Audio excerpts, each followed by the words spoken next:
একটা গ্রামের ধারে ছিল এক গরিব চাষি নামের রাহিম।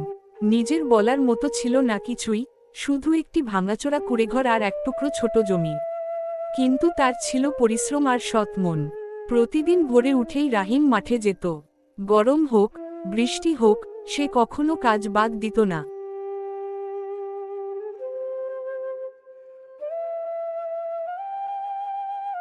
কিন্তু মাটির ফলন ছিল কম, আর জমিটুকুও বড় নয়, তাই বছরের শেষে তার সংসারে অভাব লেগেই থাকত।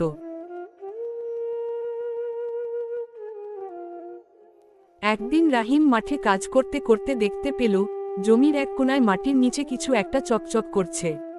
সে খুঁড়ে দেখল, একটা পুরনো পিতলের হাড়ি। হাড়ির ভেতরে সোনার মুদ্রা। রাহিম অবাক হয়ে গেল। আমি চাই না অন্যের জিনিস নিয়ে বড়লোক হতে। আমি চাই এইটা মোড়ল মশাইয়ের হাতে তুলে দেয়। এই জিনিস যার তাকে দিয়ে দেবে। আমি যাই।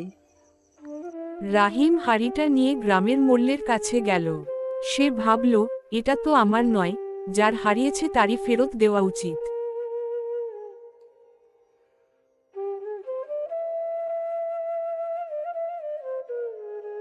মোড়ল মশাই, এই হাঁড়িটা আমার জমির মধ্যে পেয়েছি।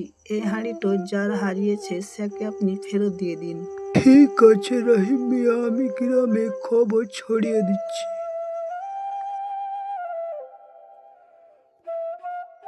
মোল্ল খবর ছড়িয়ে দিল আর কয়েকদিনের মধ্যে চিহ্নিত হল।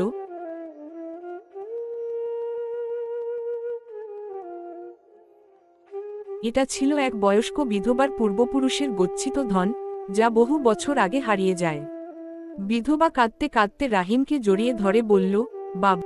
বাবা, তুমি এত সৎ, এই হাঁড়ি তোমারই হওয়া উচিত ছিল। রাহিম বলল, আমি গরিব হতে পারি, আমি গরিব হতে পারি, তবে চাই না অন্য জিনিস নিয়ে আমি বড়লোক হতে চাই না। বিধবা জোর করেই তাকে কয়েকটি সোনার মুদ্রা দিয়ে বলল, এইটুকু নিয়েই আমার আশীর্বাদ রেখো।